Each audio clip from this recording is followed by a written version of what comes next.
السلام علیکم ورحمۃ اللہ وبرکاتہ۔ محترم و مکرم ناظرین گرامی، کمنٹ باکس کے ایک نئے ایپیسوڈ میں ہم آپ کا استقبال کرتے ہیں۔ کچھ اہم کمنٹس کو پھر ہم نے آج منتخب کیا ہے، انشاءاللہ ان کے جواب آپ کے سامنے ہم دیں گے۔ سب سے پہلے یہ کمنٹ ہے عرفان کھتری کا۔ یہ پوچھتے ہیں کہ شافعی امام کے پیچھے نماز ہوگی یا نہیں۔ دیکھیے عرفان صاحب، جتنے اہل حق ائمہ ہیں، 4 امام اس وقت دنیا میں ہیں جن کے ماننے والے موجود ہیں، جو اہل حق علماء کہلاتے ہیں۔ حضرت امام شافعی رحمۃ اللہ علیہ، امام احمد بن حنبل ہیں، امام مالک ہیں، اور حضرت امام اعظم ابو حنیفہ رحمہم اللہ تبارک و تعالی۔ یہ جتنے امام ہیں، ان کے ماننے والوں میں سے کسی بھی امام کے پیچھے، ان کے ماننے والا اگر کوئی بھی امام ہے تو اس کے پیچھے نماز ہماری ہو جائے گی، کوئی حرج نہیں ہے، بے فکر ہو کے آپ نماز پڑھیں۔ صادق باغبان صاحب پوچھ رہے ہیں کہ عداس نام رکھ سکتے ہیں کیا لڑکے کا؟ بالکل رکھ سکتے ہیں۔ عداس یہ صحابہ میں بھی نام ملتا ہے، اور عداس کے معنی ہوتے ہیں خوب سفر کرنے والا، بہت زیادہ سفر کرنے والے کو عداس کہا جاتا ہے، نام رکھ سکتے ہیں، کوئی حرج نہیں۔ ایسٹ گیمر یہ پوچھ رہے ہیں کہ برتھ ڈے کے دن کیک کاٹنا کیسا ہے؟ دیکھیے، جو جنم دیوس منانے کا جو کلچر ہے، یہ یوروپین کلچر ہے، غیروں سے ہمارے یہاں آیا ہے، اس لیے برتھ ڈے کے نام پر کچھ بھی نہیں کرنا چاہیے، کچھ بھی نہیں کرنا چاہیے۔ اگر اچھا کھانا پینا ہے تو کبھی دوسرے دنوں میں کر لیں، لیکن خاص طور سے جنم دیوس کے نام پر کیک کاٹنا یا اچھا کھانا پکانے کو ترجیح دینا وغیرہ وغیرہ، یہ خوشیاں منانا، یہ سب بالکل درست نہیں ہے۔ عارف کھتری پوچھتے ہیں کہ دعا کرنے کا طریقہ کیا ہے؟ دیکھیے عارف بھائی، دعا یہ ایک بہت بڑی عبادت ہے، بلکہ کہہ لو کہ عبادت کا مغز ہے، الدعاء مخ العبادہ۔ اس لیے انتہائی توجہ کے ساتھ دل کو اللہ کی طرف متوجہ کر کے اور قبولیت کے یقین کے ساتھ دعا مانگنا چاہیے۔ دعا مانگتے وقت سب سے پہلے تو یہ کہ اللہ کی خوب تعریف کرنا چاہیے، اس کے بعد نبی اکرم صلی اللہ علیہ وسلم پر درود بھیجنا چاہیے، اور اس کے بعد پھر ہمیں جو مانگنا ہے وہ دعا مانگنی چاہیے، پھر درود شریف پڑھ کر اپنی دعا کو ختم کرنا چاہیے۔ یہ ہے دعا مانگنے کا طریقہ۔ اچھا، دوسری بات یہ ہے کہ دعا مانگتے وقت یہ جو ہاتھ ہم اٹھائیں گے تو ہاتھ تھوڑے سے اس طرح اٹھانا ہے کہ کاندھوں تک آ جاویں، اور دونوں ہاتھوں کے درمیان میں ہلکی سی گیپ رکھنا بہتر ہے، ایسا فقہا نے لکھا ہے احادیث کی روشنی میں۔ حالانکہ ملا کر رکھنا دعا یعنی ہاتھوں کو دعا کے وقت وہ بھی جائز ہے، لیکن بہتر ہے کہ دونوں ہاتھوں کے درمیان تھوڑی گیپ رہے، اور یقین کے یعنی قبولیت کے یقین کے ساتھ دعا مانگیں گے۔ یہ ہے دعا کے آداب، دعا مانگنے کا طریقہ۔ پٹھان الیاس صاحب پوچھتے ہیں کہ جمعہ مبارک کہنا کیسا ہے؟ جمعہ مبارک، دیکھیے جمعہ جو ہے یہ مسلمانوں کی عید ہے، اس لیے کسی کو جمعہ مبارک کہنا گویا اس دن کے مبارک ہونے کی اس کو دعا دینا ہے۔ تو بذات خود تو یہ کوئی برا عمل نہیں ہے، جائز ہے، لیکن اس کی کوئی فضیلت نہیں ہے، اس لیے کہنے کو بہت زیادہ ثواب سمجھنا مناسب نہیں ہے۔ اسی طریقے سے اگر کوئی اس کو کہتا ہے تو اس کو بالکل شدت سے نکیر کرنا، بدعت کہہ دینا اور نہ جانے کیا کیا حرام کہہ دینا، یہ بھی مناسب نہیں ہے۔ یعنی جمعہ مبارک کہنے کی کوئی فضیلت نہیں ہے، کوئی کہے تو اس کو نکیر بھی نہیں کرنا چاہیے، خلاصہ کلام یہ ہے۔ اسی طریقے سے آگے آصف خان صاحب پوچھتے ہیں کہ اگر بستر کا رخ کعبے کی طرف ہے، یعنی سرہانہ اس کا کعبے کی طرف ہے، تو کیا اس رخ پر صحبت کر سکتے ہیں؟ جی نہیں آصف بھائی، اگر سرہانہ ہمارا کعبے کی طرف ہے تو صحبت اس رخ پر کرنا یہ جائز نہیں ہے، علماء نے اس کو مکروہ تحریمی قرار دیا ہے۔ اس لیے یا تو کوئی بھی تدبیر ایسی اپنائی جائے کہ صحبت کرتے وقت جو مرد ہے، عورت ہے، ان کا سرہانہ قبلے کی طرف نہ ہو، اس کا دھیان رکھنا چاہیے، کوئی بھی تدبیر اپنائی جائے۔ محمد غوث صاحب پوچھ رہے ہیں کہ سگریٹ چھوڑنے کا عمل یا کوئی وظیفہ بتا دیں۔ دیکھیے کسی بھی گندی عادت کو، کوئی بھی عادت ہو، سگریٹ ہو، شراب ہو، نہ جانے اور کیا کیا عادتیں لوگوں کی لت لگ جاتی ہیں، تو ان کو چھوڑنے کے لیے سب سے ضروری چیز ہوتی ہے، وہ ہوتا ہے اپنا کانفیڈنس، ول پاور۔ انسان مضبوط ارادہ اگر کسی چیز کا کر لیتا ہے نا تو پھر اس کو کرنا اس کے لیے آسان ہو جاتا ہے۔ اس لیے اس میں سب سے پہلے تو نیت پکی کریں چھوڑنے کی۔ دوسرا یہ کہ صبح شام یا مانع، مانع اللہ تعالیٰ کا نام ہے، تو ایک ایک تسبیح اس کی صبح شام پڑھیں، یا مانع یا مانع، صبح بھی 100 مرتبہ، شام کو بھی 100 مرتبہ۔ انشاءاللہ اس اللہ کے نام کی برکت سے وہ گندی عادت جو ہے، بری عادت، اس کی لت لگ گئی ہے، انشاءاللہ اس کو آپ چھوڑ دیں گے، اور اللہ تبارک و تعالیٰ اس کے چھوڑنے پر آپ کا تعاون کریں گے انشاءاللہ تعالی۔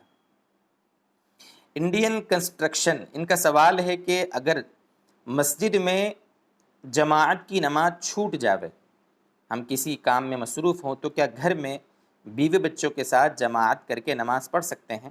جی ہاں، بالکل پڑھ سکتے ہیں، بلکہ فضیلت کی چیز ہے۔ کوشش کرنا چاہیے مسجد میں جماعت کے ساتھ نماز پڑھنے کی، لیکن کسی مجبور میں اگر مسجد کی جماعت چھوٹ جاوے تو ہم اپنے گھر کے لوگوں کو لے کر، خاص طور سے اگر بیوی ہے تو اس کے ساتھ ہم جماعت سے نماز پڑھ سکتے ہیں۔ البتہ بیوی ہمارے پیچھے کھڑے گی، ہم آگے کھڑیں گے۔ دوسرا یہ کہ اقامت ہم خود کہیں گے اور ہم نماز پڑھا دیں گے۔ اسی طریقے سے آگے ہے کھتری صاحب، اس طرح لکھ رکھا ہے انہوں نے یوٹیوب پر اپنا نام۔ ان کا سوال ہے کہ پیشاب کے بعد رک رک کر پیشاب آتا ہے تو ہم کیا کریں؟ دیکھیے، پیشاب جب ہم کرنے جائیں تو علماء فرماتے ہیں کہ استبراء واجب ہے۔ استبراء کا مطلب ہے کہ ہمیں اطمینان ہو جاوے کہ اب پیشاب کے قطرے نہیں آئیں گے، اس کو استبراء کہا جاتا ہے۔ چاہے تھوڑی دیر لگے، 2-4 منٹ ہم کو بیٹھنا پڑے، یا تو کھکار کر یا کسی بھی طریقے سے تھوڑا اٹھ بیٹھ لگا کر پورے قطرے اطمینان سے جب گر جائیں، اس کے بعد ہی استنجا کر کے ہم وہاں سے اٹھیں، اس کا دھیان رکھیں۔ بقیہ اگر اس کی بیماری ہے مسلسل، تو جو پیشاب کے قطرے والا مریض ہوتا ہے وہ کیسے یعنی نماز پڑھے، اس کے بارے میں مستقل ایک ہم ویڈیو اپلوڈ کر چکے ہیں، ڈسکرپشن باکس میں اس کی لنک موجود بھی ہے، آپ وہاں جا کر مکمل ویڈیو دیکھ سکتے ہیں۔ انڈین کنسٹرکشن کا ایک دوسرا کمنٹ یہ تھا کہ پانی کو اگر پیر لگ جائے تو اس کو پینا کیسا ہے؟ بہت سے لوگ ایسا کرتے ہیں کہ کھانے پینے کی چیزوں کو اگر پیر لگ جاوے تو اس کے بعد بہت سے لوگوں کو دیکھا ہے پیر لگ جاتے ہیں تو اس طرح کرتے ہیں، عجیب، اللہ عالم کہاں سے یہ عادت لے کر آئے ہیں۔ بھئی معافی مانگ لیں اس سے جس کو ہمارا پیر لگ گیا ہے، لیکن کھانے پینے کی چیزوں کو اگر لگ گیا ہے تو انسان جان بوجھ کے ان کو لات مارتا نہیں ہے۔ اگر لگ گیا ہے پیر تو کوئی حرج نہیں ہے، اس کو کھا پی سکتے ہیں، کوئی مسئلہ نہیں۔ یہ سوچنا کہ پیر جس کا لگ گیا ہے اس کے بعد اس کو نہیں پئیں گے، اگر کوئی پیے گا تو پھر پیٹ دکھے گا وغیرہ وغیرہ، جو عجیب رواج چلتے ہیں لوگوں میں، یہ سب غلط باتیں ہیں۔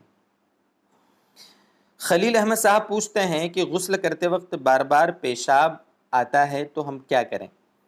اگر بار بار پیشاب آتا ہے تو جیسا کہ ہم نے ابھی بتایا کہ اطمینان کر لیں، اس کے بعد ہی آپ غسل کریں، بھلے 2-4 منٹ بیٹھنا پڑے، اطمینان سے مکمل پیشاب ہو جاوے، یقین ہو جاوے کہ اب نہیں آئے گا، پھر مکمل غسل کر کے آپ وہاں سے اٹھیں۔ پٹھان الیاس صاحب کا کمنٹ ہے کہ میت کو لٹانے کا طریقہ کیا ہے؟ انتہائی اہم سوال ہے یہ بھی، میت کو لٹانے کا۔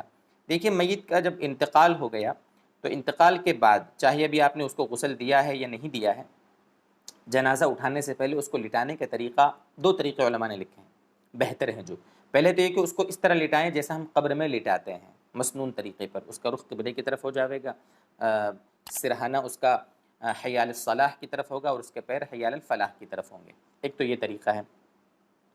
دوسرا یہ کہ آپ اس کو اس طرح لٹائیں کہ اس کے پیر قبلے کی طرف کر دیں اور سر کے نیچے 2-3 تکیے رکھ دیں تاکہ اس کا منہ جو ہے وہ قبلے کی طرف ہو جاوے۔ یہ دوسرا طریقہ ہے، بہتر ہے ان طریقوں پر عمل کریں، ورنہ اگر کسی کا گھر تنگ ہے، وہاں ایسی کوئی جگہ نہیں نظر آ رہی ہے، تو جس طریقے سے بھی لٹائیں جائز ہے، بہتر یہ طریقے ہیں جو آپ کو بتائے گئے ہیں۔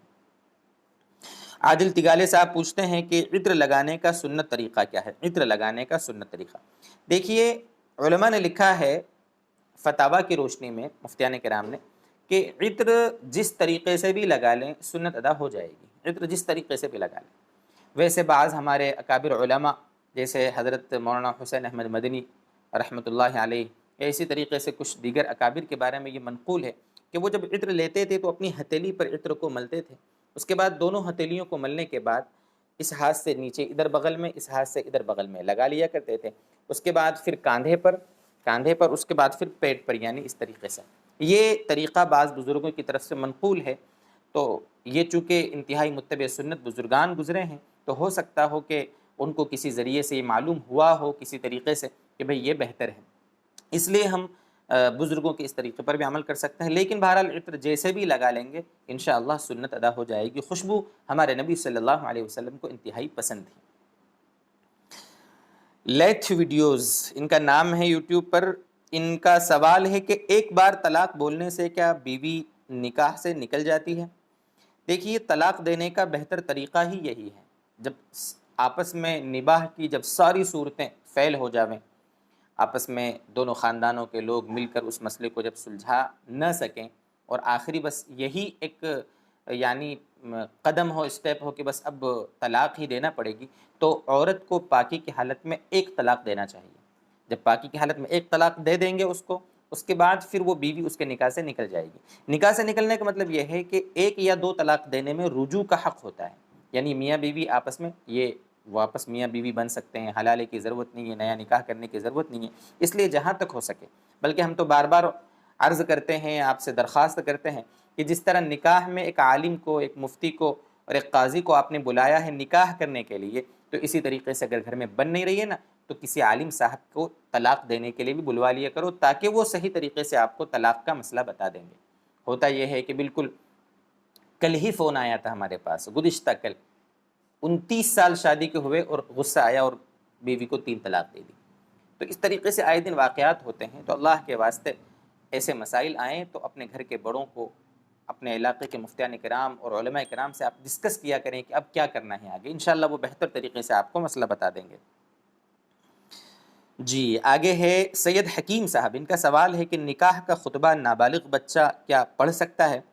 لیکن نکاح کے وقت جو خطبہ پڑھا جاتا ہے وہ مسنون ہے، وہ کوئی فرض واجب نہیں ہے، اس لیے نابالغ بچہ بھی اگر پڑھے تو خطبہ کی سنت ادا ہو جاوے گی، لیکن بالغ پڑھے تو یہ بہتر ہے۔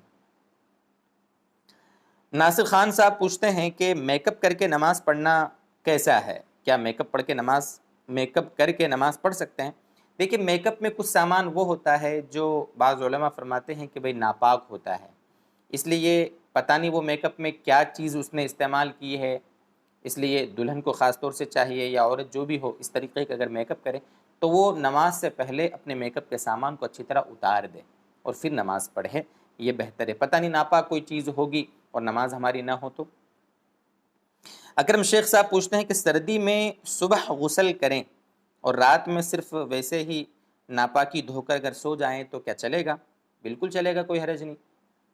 غسل کرنے کا صحیح طریقہ کیا ہے، کب غسل کرنا چاہیے، ناپاکی کی حالت میں ہم کیا کیا کر سکتے ہیں، اس بارے میں تو مستقل ویڈیوز ہم اپلوڈ کر چکے ہیں، چینل پر آپ سرچ کر سکتے ہیں، ایک دو انشاءاللہ ویڈیو کی لنک ہم ڈسکرپشن میں بھی دے دیں گے۔ تو صبح غسل کر سکتے ہیں، فجر سے پہلے غسل کر لیں اور اس کے بعد اطمینان سے نماز پڑھنے چلے جائیں۔ ہاں رات میں ناپاک جب ہو جاوے تو کم سے کم وضو بنا کر سو جانا چاہیے تاکہ ناپاکی تھوڑی کم ہو جاوے۔ شاہد منصوری صاحب پوچھتے ہیں کہ صرف کاندھے سے غسل کر لیا جاوے تو کیا چلے گا؟ خاص طور سے عورتیں سردی کے موسم میں ایسا کرتی ہیں۔ بالکل نہیں چلے گا، پورا غسل کرنا ضروری ہے۔ جو عورتیں ناپاک ہو جاتی ہیں، غسل فرض ہو جاتا ہے، اس کے باوجود صرف نیچے کا جو ہے اتنا دھڑ دھو لیتی ہیں اور سر کو نہیں دھوتی، تو وہ بالکل غلط کرتی ہیں، بیچاری غلط فہمی میں مبتلا ہیں۔